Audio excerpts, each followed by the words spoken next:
LPU ప్లేస్మెంట్ల రికార్డులు సృష్టిస్తోంది. Final year student 2.5 కోట్ల ప్యాకేజ్ పొందుతున్నారు. 1700 మందికి పైగా ఎల్పియు స్టూడెంట్స్ 10 లక్షల నుంచి 2.5 కోట్ల ప్యాకేజెస్ పొందారు.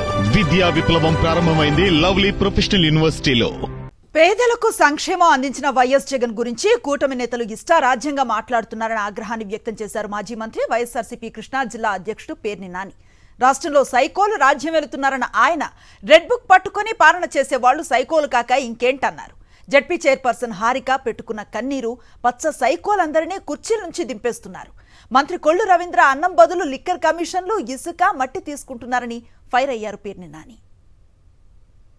మనకి కష్టం కలిగించాడు ఎవడన్నా, అవమానం కలిగించాడు ఎవడన్నా, దుఃఖం కలిగించాడు ఎవడన్నా, మన ఆస్తుల్ని ధ్వంసం చేశాడు ఎవడన్నా, మన నిలువు నీడ లేకుండా ఎవడన్నా మన ఇల్లు బద్దలు కొట్టాడు. అట్టు పెట్టిన వాడికి 10 అట్టులు పెడదాం, దానికి నోటితో చెప్పక్కర్లేదు.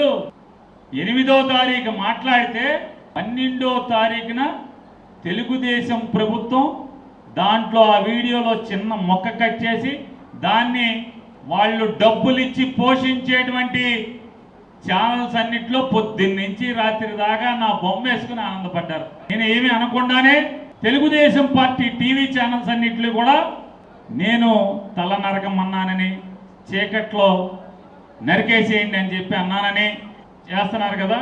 నేను ఒకటి, ఎవడెవడైతే ఈ తెలుగుదేశం పచ్చ ఛానల్స్ ఉన్నాయో వాళ్ళకి, ఎవడెవడైతే తెలుగుదేశం పార్టీ ముసుగులో నన్ను ఇష్టారాజ్యంగా మాట్లాడాడో వాళ్ళందరికీ నేను ఒకటి చూపిస్తాను. ఒకసారి బాబు వెయ్యి నాన్నయ్యన్ని. ఆ చివరి మాట్లాడినప్పుడు మొదలు మాట్లాడినతను ఎవరు? నారా చంద్రబాబు నాయుడు. అతని వయసు ఎంత? 75 నిండిపోయి 76లోకి వచ్చినాయి. భూస్థాపితం చేస్తాడు ఎవరిని? జగన్మోహన్ రెడ్డి. జగన్ వయసు ఎంత? 50 ఏళ్ళు. 76 ఏళ్ళ ముసలోడంట 50 ఏళ్ళ జగన్ భూస్థాపితం చేస్తాడంట. ఈ సొల్లు కబులు వీళ్ళన్నీ తిట్టచ్చు. జగన్ భూస్థాపితం చేస్తావా? నీ తరమా, నీ కొడుకు తరమా జగన్ భూస్థాపితం చేయడం? మళ్ళీ ఏమంటున్నాడు చూడండి. నీ గుర్తికి పోయి ఏం చేసినా ఎవరు అడగలేరని ధీమాకొచ్చి ఇదే నాకు లాస్ట్ ఎలక్షన్ అంటావు. సైకోలు చెప్తున్నారు, వైఎస్ఆర్ కాంగ్రెస్ సైకోలు. ఒకటే చెప్తున్నా, సైకోలు మిమ్మల్ని అందరినీ భూస్థాపితం చేసే వరకు నేనుంటా. ఇంకెన్నేళ్ళు ఉంటారు బాబుడికి? 76 ఏళ్ళు వచ్చిన ఇంకెన్నాళ్ళు ఉంటా? సైకోలు అంట. దీనికి ముందు వీడియో చూశారు కదా, ఎవడా గుడివాడలో ఆ రకంగా ఆడపిల్లని అవమానపరిచి పచ్చి బూతులు తిట్టి కారు బద్దలు కొట్టి చంపటానికి ప్రయత్నం చేసిన వాళ్ళని సైకోలు అంటారా? మన్ని సైకోలు అంటారా? సైకోలందరూ మీరైతే ఇవాళ సైకోలు రాజ్యం వెళ్తుంటే ఈ రకంగా మాట్లాడతారు. మళ్ళీ ఇంకా మిగతా ఏనంటున్నావు? ప్రతిపక్షాలపై దాడి చేస్తున్నావు, ప్రజాస్వామ్యంపై దాడి చేస్తున్నావు. అందుకే వార్నింగ్ ఇస్తున్నా, నిన్ను భూస్థాపితం చేస్తా. నీ పార్టీని జగన్ భూస్థాపితం చేస్తాడు, వైఎస్ఆర్ కాంగ్రెస్ పార్టీని భూస్థాపితం చేస్తాడంట. ఏరియల్ సర్వేలో వస్తాడు అంటే మీ హెలికాప్టర్లో వస్తాడు, గాలిలో వస్తాడు, గాలిలో పోతాడు. గాలిలో వస్తాడు, గాలిలో కలిసిపోతాడు. ఇదే గుర్తుపెట్టుకోండి. మీరు యుద్ధం చెప్పండి రా. ఎంతో మంది వైసీపీ గుండా ఎమ్మెల్యే కొడుకులు వస్తారు. చాలా విసుకున్నారు కూడా కలరా రెండు పైకి కూడా కలవారా అది చెప్పి తిరిగిపోయారా, తమరా మోసిపోయారా, చెప్పు పెట్టి కొడతాం కొడకల్లారా. సమస్యగా ఉందా కొడకల్లారా? చెప్పు తీసుకొని పళ్ళు రాళ్ళ కొడతాం కొడకల్లారా. ఒక్కొక్కడికి చెప్తున్నాను, కింద కూర్చోబెట్టి నార తీస్తా. ఒక్కొక్కరిని ఆడ కాదు మగ కాదు, ఒక్కొక్కరిని కూర్చోబెట్టి నారకి నార ఒలిచి చూపిస్తాం. అంటే ఈ రకంగా బరి తెగించి మన తిట్టచ్చు, ఏమైనా అనొచ్చు.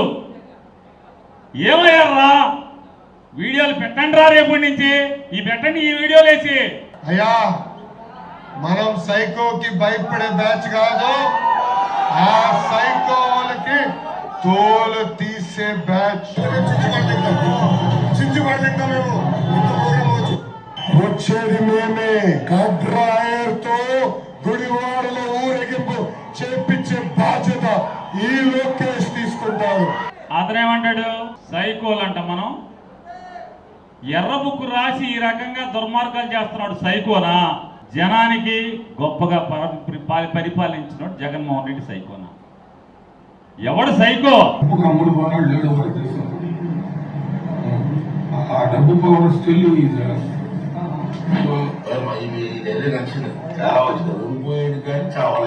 ఓడిపోయాడు కానీ చావలేదని. ఆ తాడేపల్లి ప్యాలెస్ దత్తమ్మకి చెప్తా ఉన్నా, అరే బోసడీకే నీకు దమ్ముంటే తెలంగాణ పోలీసులకి ఎవరో నోటీసు, నువ్వు తమిళనాడు పోలీసులకి ఇవ్వ నోటీసు, యూపీ పోలీసులకి ఇవ్వ నోటీసు, గుజరాత్ పోలీసులకి ఇవ్వ నోటీసు, నీ గుంటూరు ఎస్పీకి ఎవరో బోసడీకే నోటీసులు. ఏంట్రా ఏంట్రా ఏంట్రా ఏంట్రా ఈ డిబేట్లు ఎట్లా అంటున్నా? చీకట్లో నరికేయండి అని నేను అనలేదు. అరే నేను అనాలంటే పట్ట పగలే చేసేయమని చెప్తారా? నా సంస్కారం కాదది. బందర్లో ఒకడు ఉన్నాడు, ఒక మంత్రి, ఆడు పెద్దవాడు వెళ్ళి అతను ప్రెస్ మీట్ పెట్టి ఈవిడ్ని ఇష్టారాజ్యంగా తిడతాడు. ఏ రోజన్నా ఒక్క రోజన్నా కాగిత వెంకటరావు కొడుకుని కానీ, కొల్లు పక్కనే ఉన్న కొల్లు రవీందర్ని కానీ, లేదా ఇటు పక్కన ఉన్నటువంటి గుడివాడవాడిని కానీ ఎప్పుడన్నా మహాతల్లి నోరు తెరిచి, ఆఖరికి చంద్రబాబునన్నా నోరు తెరిచి ఎప్పుడన్నా తిట్టిందా? అటువంటి సాధ్వీమణి, అటువంటి విద్యాధికురాలు, ఒక వెనుకబడిన తరగతుల కులంలో పుట్టి ఈ కృష్ణా జిల్లాల పరిషత్కి అధ్యక్షురాలుగా పనిచేస్తున్నటువంటి ఆవిని, ఒక ఉన్నతమైన స్థానంలో ఉన్నటువంటి ఆవిని కించిపరుస్తూ మాట్లాడుతూ దిక్కు మాలిన నీ మంత్రి పదవి కాపాడుకోవడం కోసం ఇలాంటి ఆడపడుచుల్ని ఎంతమందిని నువ్వు తిట్టినా, ఇష్టారాజ్యంగా అసహ్యంగా మాట్లాడినా చంద్రబాబు నాయుడు నీ మంత్రి పదవి పీకటం మాత్రం ఆగడనేది మాత్రం తెలుసుకోకూడదు రవీంద్ర. రోజులు లెక్కెట్టుకోమని మొన్నే కదా నీకు చెప్పాడు చంద్రబాబు నాయుడు. మన క్యాబినెట్లో చెప్పాడా లేదా? ఆంధ్రజ్యోతి రాధాకృష్ణ రాశాడా లేదా? మీ మూలంగా, పచ్చ సైకోల మూలంగా ఆవిడ కంట్లోంచి నేల మీద పడినటువంటి ప్రతి కన్నీరు మీ పచ్చ సైకోళ్ళందరినీ కూడా ఇంటికి పంపించడం ఖాయం అనేది కూడా నేను ఇవాళ మీరు రాసి పెట్టుకోమని చెప్తున్నాను.